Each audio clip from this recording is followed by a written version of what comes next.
Welcome student class 12th में।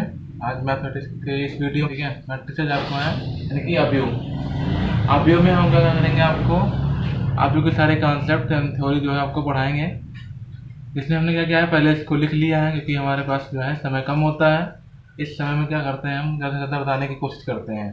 ठीक है, तो हमारे पास समय कम होता है, इसलिए क्या करते हैं, हम इसको लिख लेते हैं पहले, और लिखने के बाद आपको क्या करते हैं, उसको ड्राइव करते हैं आपको। ठीक है, आपको कॉन्सेप्ट को क्लियर करते हैं। तो आज हमारा व्यू जो नया चैप्टर है उसे आप क्या करिए, ध्यान से पढ़िए और उसको जो है अच्छे से लर्न करके जो है आपका क्वेश्चन लगाने का प्रयास करिएगा।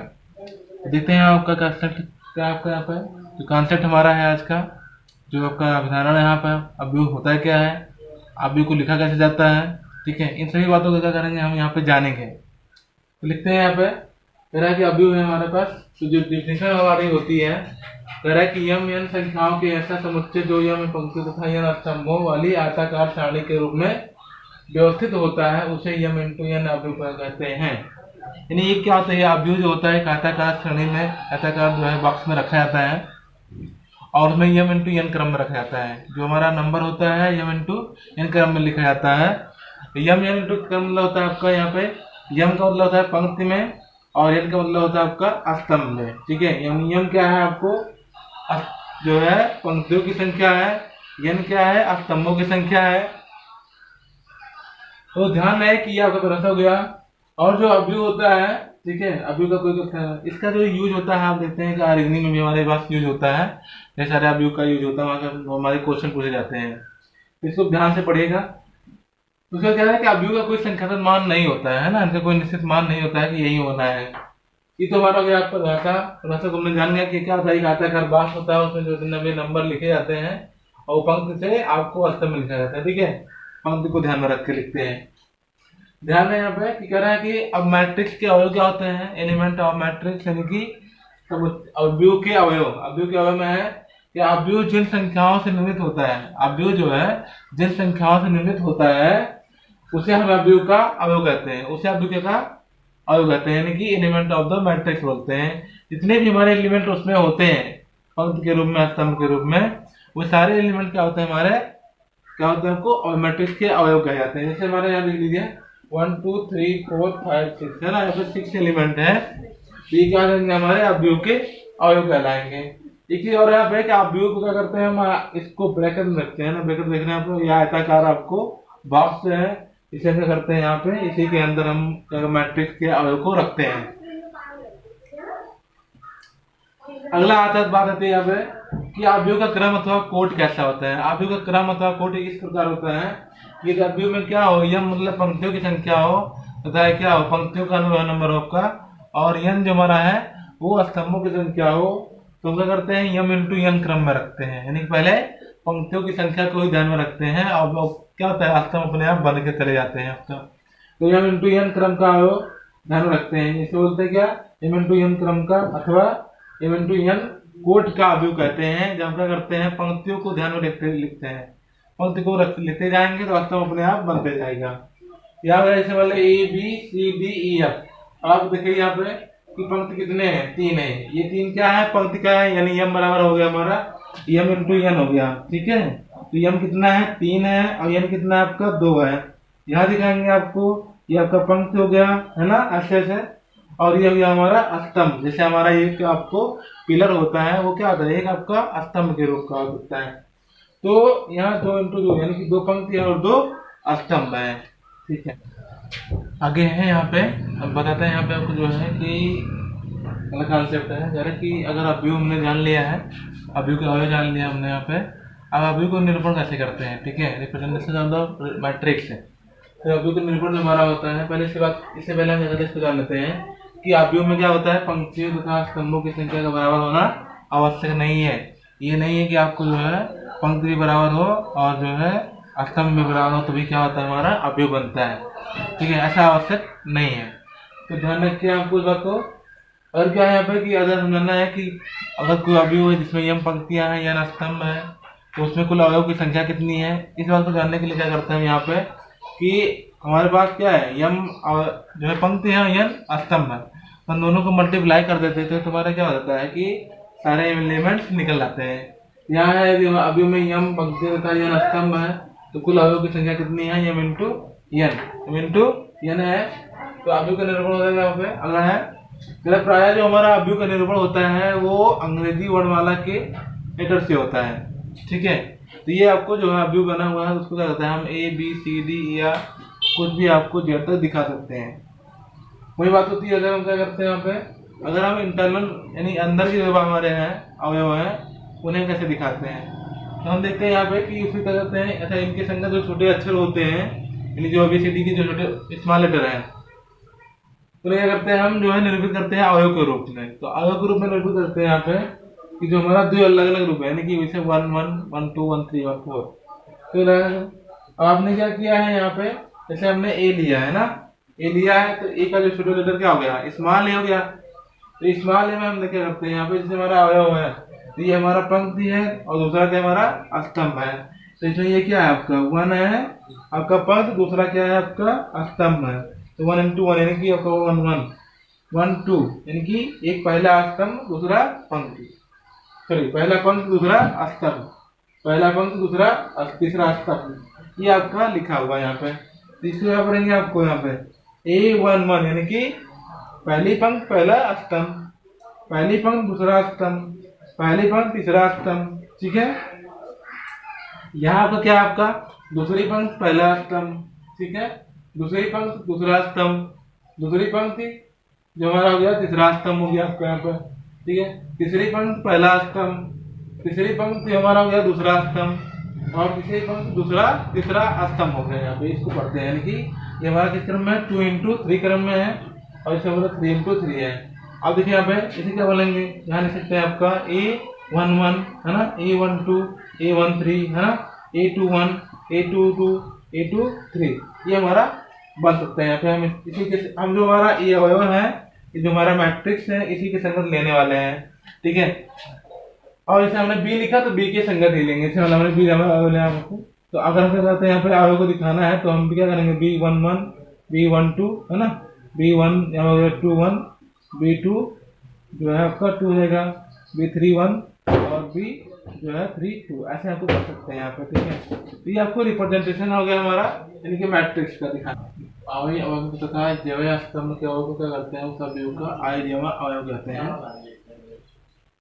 यहाँ पे अब यहाँ पे पढ़ते हैं क्या है अवयव में अवयवों के प्रकार, ठीक है, अवयवों के प्रकार पढ़ते हैं। यहाँ पे अवयव के प्रकार में बोलते हैं यहाँ पे कि कुछ डिफरेंट टाइप के अवयव बनाए जाते हैं यहाँ पे होते हैं, उनमें क्या कर देंगे 1 बाय 1 इनको पढ़ेंगे और जानेंगे कैसा अवयव होता है। यहाँ पे पहले हमको लिखा गया यहाँ पे हॉरिजॉन्टल मैट्रिक्स यानी कि क्षैतिज अवयव, उसको कैसे जानेंगे, यदि पंक्तियों की संख्या क्या हो कम हो, किसी भी अवयव में क्या हो पंक्तियों की संख्या कम हो किससे, स्तंभों की संख्या से, तो हम क्या करेंगे उसको बोल सकते हैं हम अवयव, ठीक है। जैसे हमने यहाँ दिखाया कि यम क्या है नंबर ऑफ जो आपका रो है ना, ये आपका हो गया हमारा स्तंभ, ठीक है, यानी हमारा पंक्ति हो गया, ये आपका स्तंभ हो गया। तो ये हो गया हमारा ये इनकी मान लीजिए क्या एक अवयव है जो इस प्रकार का है, इसमें क्या आपको दिख रहे हैं यहाँ पे ना पंक्ति की संख्या क्या है कम है, यानी कि पंक्ति कितने 1 ये दो ही पंक्ति है, स्तंभ कितने आपको 1 2 3 यानी कितने आपको स्तंभ हो गए 3 यहाँ पे। अब आते हैं ऊर्ध्वाधर अवयव में, इसे बोलते हैं हम वर्टिकल जो है मैट्रिक्स है, पंक्तियों की संख्या क्या होती है ज्यादा होती है किससे, जो है स्तंभों की संख्या से। तो स्तंभों की संख्या क्या होती है हमारी ज्यादा होती है, ठीक है, और किसमें यानी पहले वाले में, और पंक्तियों की संख्या कम होती है। दूसरे वाले में क्या होता है हमारा पंक्तियों की संख्या ज्यादा होती है और स्तंभों की संख्या कम होती है। यहाँ देख रहे हैं आपको स्तंभ कितने हैं 1 और 2 ही स्तंभ है ऐसे आपको, और ये आपको पंक्ति है 3 पंक्ति है, ठीक है। यहाँ होता है वर्ग अवयव में क्या होता है कि जितने पंक्ति जो होते हैं वो स्तंभों के बराबर होते हैं, पंक्तियों की संख्या बराबर स्तंभों की संख्या, और पंक्ति संख्या का बराबर स्तंभों की संख्या।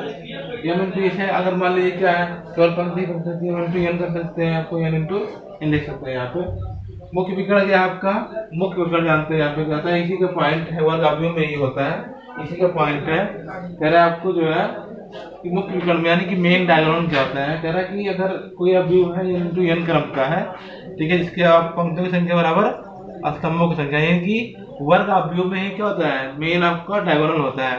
तो मेन डायगोनल तथा ज्यामितीय स्तंभ के अवयव को उस अवयव का आयोज्य अवयव कहते हैं। इसे कहते हैं अवयव के प्रकार पढ़ेंगे। अब इस प्रकार में देखते हैं अपना हमारा में हॉरिजॉन्टल मैट्रिक्स है, पंक्तियों की संख्या क्या है आपको इसमें स्तंभों की संख्या से कम होती है, यानी कि जो पंक्ति का नंबर है वो क्या कम होगा, स्तंभ की संख्या ज्यादा होगी। इस प्रकार की जो हमारे अब मैट्रिक्स होते हैं वो आपको कितने होते हैं, आपको अवयव के प्रकार में पहला होता है, सीधे अवयव, ठीक है। ये इसे हम बोलेंगे मतलब हमारा पंक्ति की संख्या क्या होनी चाहिए, आपको कम होनी चाहिए। अगला है हमारा ऊर्ध्वाधर अवयव, इसे कहते हैं पंक्ति की संख्या ज्यादा होती है, स्तंभों की संख्या कम होती है। तो ये समझ सकते हैं यहाँ पे, है ना। वर्ग अवयव हमारा हो गया यहाँ पे, ठीक है। यह का एम इक्वल टू एन, यानी कि जिसमें हमारा क्या पंक्तियों की संख्या बराबर स्तंभों की संख्या हो, वहाँ कह सकते हैं आपका ये आपका वर्ग अवयव है। और वर्ग अवयव में क्या होता है, मुख्य विकर्ण होता है। मुख्य विकर्ण को कैसे देखते हैं आपको, आपका आंसर आई इक्वल टू जे, ठीक है। तो ये आपका A11 में A22 A33 A1 जितने भी आपको विकर्ण के अवयव होते हैं वो सारे क्या होते हैं, आपके मुख्य विकर्ण के अवयव कहलाते हैं। और यह जिस रेखा के अंदर स्थित होता है उसे हम कहते हैं आपको अवयव का। यहाँ पे पंक्ति अवयव, पंक्ति अवयव जो होता है वो आपको क्या होता है कि एक केवल एक पंक्ति होता है, ठीक है। क्योंकि एक पंक्ति होता है तो पंक्ति हम क्या बोलते हैं, पंक्ति अवयव कहते हैं। जैसे आपको यहाँ पे कोई अवयव है आपका 1 0 -3 यानी अवयव होंगे आपको इसमें, ठीक है। जैसे मान लो कोई अवयव आपको यहाँ पे, तो ये हो गया आपका है, ठीक है। तो क्या है 1 0 -3 यानी कि क्या है, एक ही पंक्ति है इसमें, तो हम बोलेंगे इसको क्या पंक्ति अवयव। वही क्या स्तंभ अवयव में केवल एक स्तंभ होता है, यानी कि आपका यहाँ पे, और ये आपका पंक्ति कितने हैं, 1 2 3 तीन पंक्ति है, एक स्तंभ है यहाँ पे। शून्य रिक्त अवयव को बोलते हैं, प्रत्येक अवयव शून्य होता है इसमें, यानी उसे हम क्या बोलेंगे, शून्य अवयव बोलते हैं। वहीं अगर हम बात करें यहाँ पे इकाई तथा तत्समक अवयव का, जो बोलते हैं यूनिटरी मैट्रिक्स और आइडेंटिटी मैट्रिक्स। ऐसा वर्ग अवयव जिसका मुख्य विकर्ण क्या होता है, प्रत्येक अवयव एक होता है, यानी कि मुख्य जो विकर्ण होता है उसके प्रत्येक अवयव क्या होते हैं, एक होता है। उसे हम क्या बोलते हैं, आपको बहुत इंपॉर्टेंट चीज है, इकाई अवयव बोलते हैं, है ना। सभी अवयव क्या होता है, शून्य होते हैं, यानी कि आसपास के जितने भी अवयव होते हैं वो आपको शून्य होते हैं, लेकिन केवल मुख्य विकर्ण जो होता है वो एक होता है। समझ सकते हैं यहाँ पे आपका जो हमारा है, ये जो मुख्य विकर्ण कहाँ पे होता है, तो ना मुख्य विकर्ण वही होता है जहाँ पे आपका वर्ग अवयव होता है, यानी कि स्क्वायर मैट्रिक्स होता है। बात करते हैं भाई, यानी कि n क्रम का, और जो क्या होगा आई इक्वल टू जे, है ना। जो हमारा मुख्य विकर्ण है आपका, कि जो हमारे आई है, जो हमारे अवयव है ना, आई पंक्ति का, और जे यानी कि जो है आपका स्तंभ का जो अवयव है वो क्या होना चाहिए, एक होना चाहिए। और जो क्या आई नॉट इक्वल टू जे, इतने ही बने हैं। यहाँ पे अगर हम बात करें प्रदर्शन, यानी कि इकाई अवयव को प्रदर्शन करना है तो हम आई एन से दिखाते हैं। आई एन क्या होता है कि एन जो हमारा होता है वो आपको क्रम दिखाता है कि ये किस क्रम का अवयव है। ये का होगा 2, यानी कि लिख रहा है 2, तो यहाँ कितने 2 पंक्तियां हैं आपको, 2 स्तंभ, 2 पंक्तियां 2 स्तंभ, ठीक है। 2 पंक्तियां 2 स्तंभ, 1 0 0 1, यानी कि यहाँ आपको मुख्य विकर्ण हो गया। ये आपकी वैल्यू कितनी है, 1 है। ये आपका 3 है, तो 3 मतलब 3 यानी कि आपका 3 क्रम का है, यानी 3 × 3 क्रम का है, इसे हम आई एन बोलते हैं। तो 1 0 0 0 1 0 0 0 1, ये आपका किस क्रम का हो गया, आपका जो है मुख्य विकर्ण हो गया। मुख्य विकर्ण कितना है आपका 1 1 1 है, इसलिए क्या रहेगा हमारा, ये इकाई अवयव अथवा तत्समक अवयव हो जाएगा। और इसे हम बोलते हैं, यहाँ से आई एन से दिखाते हैं। अगला है यहाँ पे कि कह रहा है कि आपको विकर्ण अवयव, नेक्स्ट नंबर आपका है अवयव के प्रकार में, कि विकर्ण अवयव होता क्या है। विकर्ण अवयव जो होता है वह अवयव जिसके मुख्य विकर्ण के अवयव के अतिरिक्त सभी अवयव क्या होते हैं, शून्य होते हैं, ठीक है। यानी कि जो हमारा मुख्य विकर्ण है, ठीक है, उसके आसपास जितने भी आपको अवयव होते हैं शेष, है ना, तो सभी क्या होते हैं, शून्य के होते हैं, यानी कि शून्य लिखा होता है। तो वो क्या होते हैं, आपको एक मुख्य विकर्ण अवयव कहलाता है, एक डिफरेंट बना। अभी तो हमने देखा क्या है कि मुख्य विकर्ण पढ़ा है, और अब हम क्या कर रहे हैं, आपको मुख्य विकर्ण अवयव पढ़ रहे हैं, ठीक है। तो मुख्य विकर्ण अवयव एक प्रकार का अवयव होता है, इसमें क्या होते हैं, आपको एक मुख्य विकर्ण का जो अवयव होता है उसके आसपास क्या होता है, आपको जो है वो अवयव जो है शून्य के बराबर होते हैं, यानी शून्य होते हैं, ठीक है। तो वो क्या होता है, आपको मुख्य विकर्ण यानी कि विकर्ण अवयव कहलाते हैं, ठीक है, विकर्ण अवयव कहते हैं, इसे बोलते क्या है, विकर्ण अवयव कहलाते हैं। तो हम कह सकते हैं यहाँ पे कि जो हमारा विकर्ण अवयव कहते हैं यदि प्रत्येक अवयव क्या है आई नॉट इक्वल टू जे, कि ये ए आई जे इक्वल टू जीरो से एक विकर्ण अवयव को जो हम क्या कहते हैं डायगोनल, है ना, ब्रैकेट में ए बी सी, इसे हम डायगोनल क्या करते हैं आपको दिखाते हैं। ठीक है, ये भी एक आपका है कि आपको आपका मतलब है। अगला हमारा है आपका आदेश अवयव। ठीक है, तो आदेश अवयव में क्या होता है कि ऐसा विकर्ण अवयव जिसके विकर्ण के अवयव समान होते हैं, जिसके विकर्ण के क्या होते हैं अवयव समान होते हैं, आदेश अवयव कहलाता है। ठीक है, अगला क्या होता है ऐसा अवयव जिसके मुख्य विकर्ण के सभी अवयव क्या होते हैं समान होते हैं तथा शेष सभी अवयव क्या होते हैं शून्य होते हैं, आदेश अवयव कहलाता है आपको। यह दूसरा वर्ग होता है आपका, क्योंकि जो हमारा मुख्य विकर्ण के जो अवयव होते हैं अगर उनमें क्या हो इक्वल हो, समान हो, ए हो, 1 1 1 2 2 2 3 3 3, ऐसे केसेस में क्या होता है हमारा कि जो वो अवयव बना होता है, यानी कि मुख्य विकर्ण अवयव है, वो मुख्य विकर्ण अवयव क्या कहलाता है आपका आदेश अवयव कहलाता है। जब भी क्या होता है आपका मुख्य विकर्ण का जो अवयव है वो आपका समान हो जाता है। ठीक है, मुख्य विकर्ण में जो हमारा मुख्य विकर्ण अवयव में क्या होता है आपका, उसमें जो अवयव होते हैं और उसके आसपास जो शेष अवयव होते हैं वो जीरो होते हैं। तो समझ सकते हैं यहाँ पे प्रत्येक इकाई अवयव एक आदेश अवयव होता है। प्रत्येक इकाई अवयव, क्योंकि इकाई मतलब क्या होता है मुख्य विकर्ण का जो अवयव है वो एक एक होता है, तो हम कह सकते हैं यहाँ पे कि उसका अवयव समान है। तो इसलिए क्या हमारा यानी कि जो हमारा इकाई अवयव है वो आपका आदेश अवयव कहलाएगा। प्रत्येक आदेश अवयव एक विकर्ण अवयव होता है, निश्चित है आपका होना ही होना है।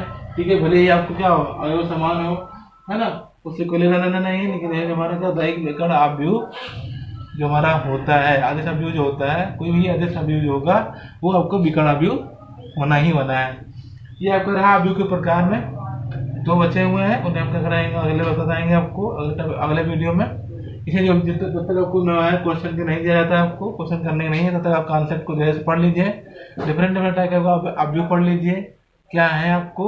इस अवयव को पढ़ने के बाद क्या करेंगे हम आगे क्वेश्चन पे पढ़ने का अगले वीडियो में क्या करेंगे आपको क्वेश्चन करवाएंगे, और जो हमारा कॉन्सेप्ट है एडिशन यानी कि अवयवों का एडिशन, सब्ट्रैक्शन और हमारा जो मल्टीप्लिकेशन है उसे हम कराने की कोशिश करेंगे। Thank you, all the best.